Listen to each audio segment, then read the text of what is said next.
Hi good morning. അപ്പോൾ നമ്മുടെ ഇന്നത്തെ കറി ഒരു നാടൻ ഒഴിച്ചുകറിയാണെന്ന് മനസ്സിലായല്ലോ. നമ്മുടെ പരിപ്പും കുമ്പളങ്ങയും ചേർത്തിട്ടുള്ള നാടൻ ഒഴിച്ചുകറിയാണിത്. അപ്പോൾ നിങ്ങൾ ഈ രീതിയിൽ പരിപ്പും കുമ്പളങ്ങയും ചേർത്ത് കറി ഉണ്ടാക്കിയിട്ടില്ലെങ്കിൽ ഉറപ്പായിട്ടൊന്ന് ട്രൈ ചെയ്ത് നോക്കിക്കോളൂ കേട്ടോ. ചോറിൻ്റെ കൂടെ വളരെ നല്ല കോമ്പിനേഷനാണ്. അപ്പോൾ നന്നായിട്ട് വേവുന്ന പരിപ്പ് എടുക്കണം എന്ന് മാത്രമേ ഉള്ളൂ. ഏത് പരിപ്പ് ഉപയോഗിച്ചും ചെയ്യാം ഈ ഒരു കറി. തൂരപ്പരിപ്പാണ് കൂടുതൽ നല്ലത്. എന്താണെന്ന് വെച്ചാൽ കൂടുതൽ ടേസ്റ്റ് ഉണ്ടാവുന്നതും തൂരപ്പരിപ്പ് ചേർക്കുമ്പോഴാണ്. നമുക്ക് ഈസി ആയിട്ട് കുക്കായി കിട്ടുന്നതും തൂരപ്പരിപ്പ് ചേർക്കുമ്പോഴാണ്. അപ്പോൾ ചില ആളുകൾക്ക് തൂരപ്പരിപ്പ് താല്പര്യം ഉണ്ടാവില്ല. അതുകൊണ്ടാണ് ഞാൻ പറഞ്ഞത് നിങ്ങൾക്ക് ഇഷ്ടമുള്ള പരിപ്പ് ചേർത്തിട്ട് ഈ ഒരു കറി ഉണ്ടാക്കി നോക്കുക. അപ്പോൾ നമുക്ക് എങ്ങനെയാണ് ഈ കറി തയ്യാറാക്കുന്നത് നോക്കാം. നമുക്ക് നമ്മുടെ ഇൻഗ്രീഡിയൻസ് നോക്കാം. നമ്മളിപ്പോൾ 1/2 കപ്പ് പരിപ്പ് വെള്ളത്തിലൊരു 15 മിനിറ്റ് സോക്ക് ചെയ്തെടുത്തിട്ടുണ്ട്. അതുപോലെ തന്നെ 1/4 കിലോ കുമ്പളങ്ങ എടുത്തിട്ടുണ്ട്. പരിപ്പ് എടുത്തിരിക്കുന്നത് തൂരപ്പരിപ്പാണ് കേട്ടോ. തൂരപ്പരിപ്പ് ആകുമ്പോൾ വേഗം കുക്കായി കിട്ടും. അതുകൊണ്ടാണ് നമ്മൾ തൂരപ്പരിപ്പ് ചേർക്കുന്നത്. ഇല്ലെങ്കിൽ നിങ്ങൾക്ക് വേറെ ഏതെങ്കിലും പരിപ്പാണ് താല്പര്യമെങ്കിൽ അത് ചേർക്കാം. അപ്പോൾ കുക്കിംഗ് ടൈമിൽ വ്യത്യാസം വരും.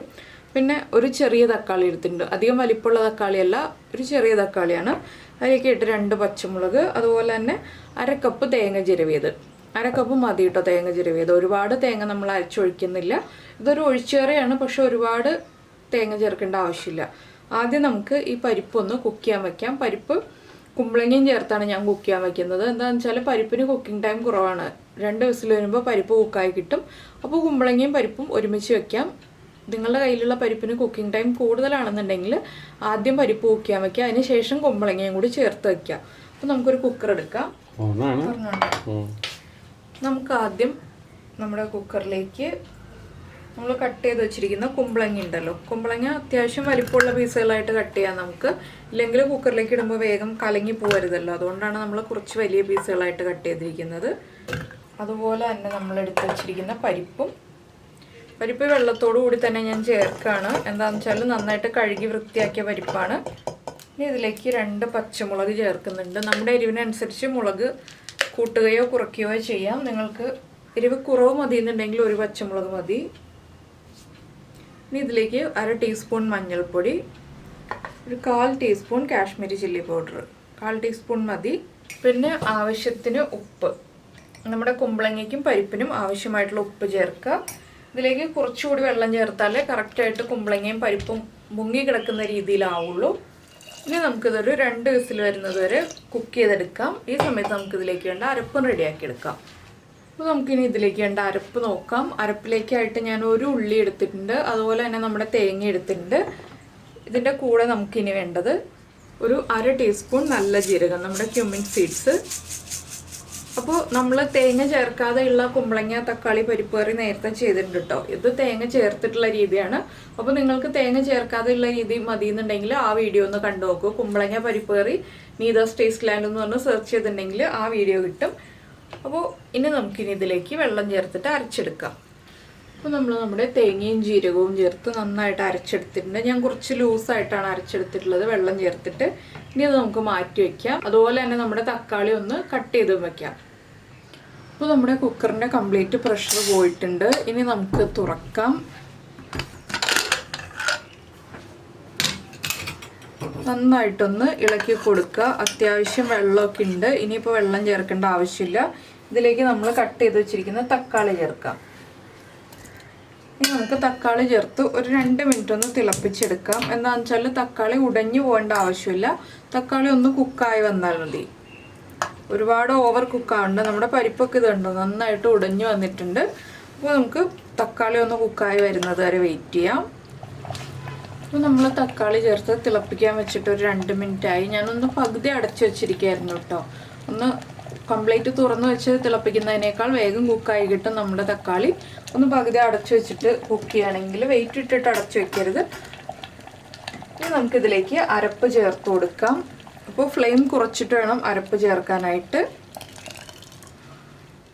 അരപ്പ് ചേർത്തിട്ട് നന്നായിട്ടൊന്ന് ഇളക്കി കൊടുക്കുക. നിങ്ങൾക്ക് എത്രത്തോളം ഗ്രേവി വേണം എന്നുള്ളതനുസരിച്ച് അരപ്പ് ചേർത്തിട്ട് വെള്ളം ചേർക്കുക. ഞാനിപ്പോൾ കുറച്ച് വെള്ളം ചേർക്കുന്നുണ്ട്. എന്താണെന്ന് വെച്ചാൽ പരിപ്പൊക്കെ നന്നായിട്ട് ഉടഞ്ഞു വന്നല്ലോ. അതുകൊണ്ട് കുറച്ച് വെള്ളം ചേർത്തിട്ടൊന്ന് ലൂസാക്കി എടുക്കുന്നുണ്ട്. ഇനി പരിപ്പായതുകൊണ്ട് തന്നെ വീണ്ടും കുറുകി വരും. അപ്പോൾ നമ്മൾ അതനുസരിച്ച് വെള്ളം ചേർത്ത് കൊടുക്കുക അരപ്പിലേക്ക്. ഇതൊന്ന് നന്നായിട്ട് ചൂടായി വരുന്നത് വരെ നമ്മളൊന്ന് ഇളക്കി കൊടുക്കുക. തിളക്കരുത്, ചൂടായി വരാനേ പാടുള്ളൂ. ഉപ്പൊക്കെ കുറവാണെങ്കിൽ ഉപ്പ് ചേർത്ത് കൊടുക്കണം. എരിവ് കുറവാണെങ്കിൽ നമുക്ക് 1-2 പച്ചമുളകും കൂടി സ്പ്ലിറ്റ് ചെയ്ത് ചേർക്കാം. ഇത് അധികം എരിവുള്ള കറിയല്ല, ഞാൻ പറഞ്ഞല്ലോ, കുറച്ച് എരിവേ ഉണ്ടാവുള്ളൂ. അപ്പോൾ നമ്മൾ ആദ്യം പച്ചമുളക് ചേർത്തിട്ടുണ്ട്. അതിൻ്റെ ഒരു എരിവും ആ കാശ്മീരി ചില്ലി പൗഡറിൻ്റെ വളരെ ചെറിയൊരു എരിവും കൂടി ഉണ്ടാവുള്ളൂ. അപ്പോൾ നന്നായിട്ടൊന്ന് ആവി വരട്ടെ. നിങ്ങൾക്ക് കുക്കറിൽ തന്നെ ചെയ്യണമെന്നുണ്ടെങ്കിൽ കുക്കറിൽ തന്നെ ഞാൻ ചെയ്യുന്ന പോലെ ചെയ്യാം, ഇല്ലെങ്കിൽ ചട്ടിയിലേക്ക് മാറ്റിയിട്ട് ചെയ്യണമെന്നുണ്ടെങ്കിൽ അതുപോലെ ചെയ്യാം. ഇതാകുമ്പോൾ നമുക്ക് ഒരു പാത്രം കഴുകിയാൽ മതി, എളുപ്പത്തിൽ ജോലി കഴിയും. അതുകൊണ്ടാണ് ഈ രീതിയിൽ ഞാൻ ചെയ്യുന്നത്. അപ്പോൾ പരിപ്പ് ഒട്ടും തന്നെ കാണാനില്ല, അത് കണ്ടോ, പരിപ്പൊക്കെ നന്നായിട്ട് ഉടഞ്ഞ് മിക്സ് ആയി കഴിഞ്ഞു. പിന്നെ തക്കാളിയുടെ പുളി കൂടുതൽ ഇഷ്ടമാണെന്നുണ്ടെങ്കിൽ 2 തക്കാളി വരെ ചേർക്കാം കേട്ടോ. ഞാനിപ്പോൾ ചെറിയ പുളിയുള്ള രീതിയിൽ മാത്രമാണ് ഈ ഒരു കറി ചെയ്യുന്നത്. പിന്നെ ഇതിലേക്ക് നമുക്ക് വേറെ കഷ്ണങ്ങൾ, ഇപ്പോൾ കുമ്പളങ്ങയ്ക്ക് പകരമായിട്ട് മുരിങ്ങയ്ക്ക ചേർക്കാം, ഇല്ലെങ്കിൽ വെള്ളരിക്ക ചേർക്കാം. അതൊക്കെ നമുക്ക് ഇഷ്ടത്തിനനുസരിച്ച് മാറ്റം വരുത്താം. പിന്നെ അരപ്പിലേക്ക് വെളുത്തുള്ളി വേണം എന്നുണ്ടെങ്കിൽ 1 അല്ലി വെളുത്തുള്ളിയും കൂടി നമുക്ക് ചേർത്ത് അരച്ചെടുക്കാം. അരയ്ക്കുമ്പോൾ നമുക്കിപ്പോൾ ഗ്യാസ് ട്രബിൾ പോലെയുള്ള പ്രശ്നങ്ങളൊക്കെ വരും, നമ്മളിപ്പോൾ പരിപ്പ് ചേർത്ത് കറി ഉണ്ടാക്കുമ്പോൾ എന്നുള്ള പേടിയൊക്കെ ഉണ്ടെന്നുണ്ടെങ്കിൽ നമുക്ക് 1 അല്ലി വെളുത്തുള്ളിയും കൂടി ചേർത്തിട്ട് അരയ്ക്കാം. അത് അരപ്പിൽ ചേർക്കുകയാണ് നല്ലത് കേട്ടോ. അപ്പോഴാണ് നമ്മൾ അരപ്പ് കുക്ക് ചെയ്യുമ്പോൾ അരപ്പിൻ്റെ റോ ടേസ്റ്റൊക്കെ മാറി കറക്റ്റ് ആവുക. നമ്മളിപ്പോൾ ഉള്ളിയുടെയും ജീരകത്തിൻ്റെ ഒക്കെ ആ റോ ടേസ്റ്റ് മാറി വരുന്നതിനാണ് ഇതുപോലെ ഇളക്കി കൊടുത്തുകൊണ്ടിരിക്കുന്നത്. നമ്മൾ ഇളക്കിൽ നിർത്തുകയാണെങ്കിൽ വേഗം തിളയ്ക്കും കേട്ടോ. അപ്പോൾ തിളയ്ക്കരുത്, തിളച്ചു പോയിട്ടുണ്ടെങ്കിൽ നമ്മുടെ കറി അത്ര നന്നായിരിക്കില്ല. അപ്പോൾ ഞാൻ ഉപ്പൊന്നും ചെക്ക് ചെയ്തിട്ടില്ല കേട്ടോ. ഒന്ന് ചൂടായിട്ട് ഫ്ലെയിം ഓഫ് ചെയ്തിട്ട് ഉപ്പ് ചെക്ക് ചെയ്യാമെന്ന് വെച്ചു. എന്താണെന്ന് വെച്ചാൽ കുക്കറിന് ചൂടുള്ളത് കൊണ്ട് തന്നെ വേഗം ചൂടായി വരും. അപ്പോൾ കണ്ടോ, കറി തിക്കായി തുടങ്ങി. നമ്മൾ ഇതുപോലെ ഇളക്കി കൊടുത്തുകൊണ്ടിരിക്കുമ്പോൾ തന്നെ കറി തിക്കായി വരും, പരിപ്പ് കുറുകി വരും. അപ്പോൾ നമുക്ക് ഫ്ലെയിം ഓഫ് ചെയ്യാം. ഇപ്പോൾ കറിയുടെ റോ ടേസ്റ്റൊക്കെ ഒന്ന് മാറി നല്ലൊരു സ്മെല്ല് വരുന്നുണ്ട്. ഞാൻ ഫ്ലെയിം ഓഫ് ചെയ്തു. ഇനി ഉപ്പൊന്ന് ചെക്ക് ചെയ്യട്ടെ. ഉപ്പൊക്കെ ആവശ്യത്തിനുണ്ട്, നമ്മളിനി ഉപ്പ് ചേർക്കുന്നില്ല. ഇനി നമുക്കിതിലേക്ക് വറവ് ചേർക്കാം. അപ്പോൾ നമുക്കിത് മാറ്റി വെച്ചിട്ട് വേറെ പാൻ വയ്ക്കാം. അപ്പോൾ നമ്മുടെ പാൻ ചൂടായി വന്നിട്ടുണ്ട്. നമുക്കിതിലേക്ക് വെളിച്ചെണ്ണ ചേർത്ത് കൊടുക്കാം. വെളിച്ചെണ്ണ ഒന്ന് ചൂടായി വരട്ടെ. അപ്പോൾ നമ്മുടെ വെളിച്ചെണ്ണ ചൂടായിട്ടുണ്ട്. നമുക്കിതിലേക്ക് കടുക് ചേർത്ത് കൊടുക്കാം. 1 ടീസ്പൂൺ കടുക് പൊട്ടിക്കട്ടെ. അപ്പോൾ നമ്മൾ ഉള്ളി ഒന്ന് റൗണ്ടിൽ കട്ട് ചെയ്ത് വയ്ക്കാം കേട്ടോ. ഒരു 2-3 ഉള്ളി മതി, ഒരുപാട് ഉള്ളിയൊന്നും വേണ്ട. കടുക് പൊട്ടി കഴിയുമ്പോൾ നമ്മൾ ഈ റൗണ്ടിൽ കട്ട് ചെയ്ത് വെച്ചിരിക്കുന്ന ഉള്ളിയും കൂടി ചേർത്ത് കൊടുക്കാം. ഈ ഉള്ളി ഒന്ന് കുക്കായി വരട്ടെ. ഉള്ളി ഒന്ന് ബ്രൗൺ ആയി തുടങ്ങുമ്പോൾ നമുക്കിതിലേക്ക് ബാക്കിയുള്ള ഇൻഗ്രീഡിയൻസ് ചേർത്ത് കൊടുക്കാം. നമ്മൾ സാധാരണ വറവ് ചേർക്കുന്ന പോലെ തന്നെയാണ് വെജിറ്റബിൾ കറികളിൽ. പിന്നെ നമ്മൾ ഒഴിച്ചുകറികളോ നമ്മുടെ മോരുകറി പോലെയുള്ള കറികളല്ലാതെയുള്ള ഒഴിച്ചുകറികളിലൊന്നും ഉലുവയൊന്നും ചേർക്കാറില്ല. ഇതിൽ കടുക് മാത്രം മതി. ഉള്ളി ഒന്ന് ബ്രൗൺ ആയി വന്നു കഴിയുമ്പോൾ നമുക്കിതിലേക്ക് ഒരു 3 വറ്റൽമുളക്,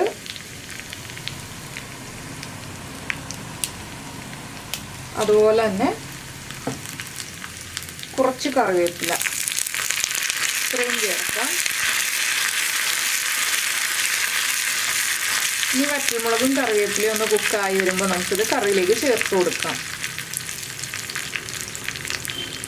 അപ്പോൾ ഈ കറിയിലേക്ക് നമ്മൾ മുളക് പൊടിയൊന്നും ചേർക്കില്ല കേട്ടോ. ഇനി വറവിൽ മുളക് പൊടിയോ മഞ്ഞൾപ്പൊടിയോ ഒന്നും ചേർക്കില്ല. ചില കറികളിൽ മാത്രമേ നമ്മൾ മുളക് പൊടിയൊക്കെ ചേർക്കാറുള്ളൂ. ഇനിയിപ്പോൾ നമുക്ക് ഫ്ലെയിം ഓഫ് ചെയ്തിട്ട് ഇത് കറിയിലേക്ക് ചേർത്ത് കൊടുക്കാം. അപ്പോൾ ഞാൻ കറിയിലേക്ക് ചേർത്തിട്ട് ഇളക്കാൻ പോവാണ്. ഇത് വറവ് ചേർത്ത് ഇളക്കിയിട്ട് ഒരു 5 മിനിറ്റ് ഒന്ന് അടച്ചു വയ്ക്കുക. അപ്പോൾ നമ്മുടെ വറവിൻ്റെ ആ ഒരു ഫ്ലേവറൊക്കെ നന്നായിട്ട് കറിയിലേക്ക് പിടിച്ചു വരും. കുറച്ച് കഴിയുമ്പോൾ കറി വീണ്ടും തിക്കായി വരും കേട്ടോ. അപ്പോൾ നമ്മൾ ഊണ് കഴിക്കുന്നതിന് ഒരു 1 മണിക്കൂറൊക്കെ മുന്നേ ഈ ഒരു കറി റെഡിയാക്കി വയ്ക്കുകയാണെങ്കിൽ ചെറിയൊരു ചൂടോടുകൂടി നമുക്ക് കഴിക്കാം. അപ്പോൾ നല്ല ടേസ്റ്റ് ഉണ്ടാവും. ആ ചെറിയ ചൂടോടെ കഴിക്കുമ്പോഴാണ് നല്ല ടേസ്റ്റ് ഉണ്ടാവുക. നല്ല ചൂടിൽ കഴിച്ചിട്ടുണ്ടെങ്കിൽ അത്രയ്ക്ക് അങ്ങോട്ട് ടേസ്റ്റ് വരില്ല. അതുകൊണ്ടാണ് നമ്മൾ ചെറിയ ചൂടിൽ കഴിക്കുക എന്ന് പറയുന്നത്. ചില കറികൾ നല്ല ചൂടിൽ കഴിച്ചാലായിരിക്കും ടേസ്റ്റ് ഉണ്ടാവുക, ചില കറികൾ ചെറിയൊരു ചൂടിൽ കഴിച്ചാലായിരിക്കും ടേസ്റ്റ് ഉണ്ടാവുക. നന്നായിട്ട് ചൂട് മാറി വരരുത്. അതുപോലെ തന്നെ നല്ല തിളച്ച് ഇപ്പോൾ നമ്മൾ കറി ഉണ്ടാക്കി അതേ ചൂടിൽ തന്നെ കഴിക്കരുത്. അപ്പോൾ എന്തായാലും നിങ്ങൾക്ക് ഈ ഒരു റെസിപ്പി ഇഷ്ടമായിട്ടുണ്ടെങ്കിൽ ഉറപ്പായിട്ടും നമ്മുടെ വീഡിയോയുടെ താഴെ ഒന്ന് കമൻറ്റ് ചെയ്യാം കേട്ടോ. ഒരുപാട് ബുദ്ധിമുട്ടുള്ള റെസിപ്പിയൊന്നുമല്ല, വളരെ ഈസി ആയിട്ടുള്ള റെസിപ്പിയാണ്. അപ്പോൾ എല്ലാവരും ഇതൊന്ന് ട്രൈ ചെയ്ത് നോക്കിയതിന് ശേഷം നിങ്ങളുടെ ഫീഡ്ബാക്ക് അറിയിക്കുക. അതുപോലെ തന്നെ ഇഷ്ടപ്പെട്ട റെസിപ്പികളാണെങ്കിൽ ഒരു ലൈക്ക് തരാൻ മറക്കരുതേ. പിന്നെ നമ്മുടെ ചാനൽ ആദ്യമായിട്ട് കാണുകയാണെങ്കിൽ നമ്മുടെ വീഡിയോ പ്രസൻറ്റ് ചെയ്യുന്ന രീതിയൊക്കെ ഇഷ്ടമായിരുന്നുണ്ടെങ്കിൽ ഒന്ന് സബ്സ്ക്രൈബ് ചെയ്യണേ. സബ്സ്ക്രൈബ് ചെയ്യുന്നതിന് ഈ വീഡിയോയുടെ താഴെയുള്ള റെഡ് സബ്സ്ക്രൈബ് ബട്ടൺ ഒന്ന് ക്ലിക്ക് ചെയ്യുക. അതിൻ്റെ റൈറ്റ് സൈഡിലുള്ള ബെല്ലൈക്കണും ക്ലിക്ക് ചെയ്യുക. അപ്പോൾ ഓൾ എന്ന് പറഞ്ഞിട്ടൊരു ഓപ്ഷൻ കാണാം. ആ ഓളും കൂടി പ്രസ് ചെയ്തിട്ടുണ്ടെങ്കിൽ ഞാൻ എപ്പോഴും വീഡിയോ അപ്ലോഡ് ചെയ്യുമ്പോൾ നിങ്ങൾക്ക് നോട്ടിഫിക്കേഷൻ വരും. അപ്പോൾ എന്തായാലും നമുക്ക് നമ്മുടെ അടുത്ത റെസിപ്പിയുമായിട്ട് അടുത്ത ദിവസം വീണ്ടും കാണാം.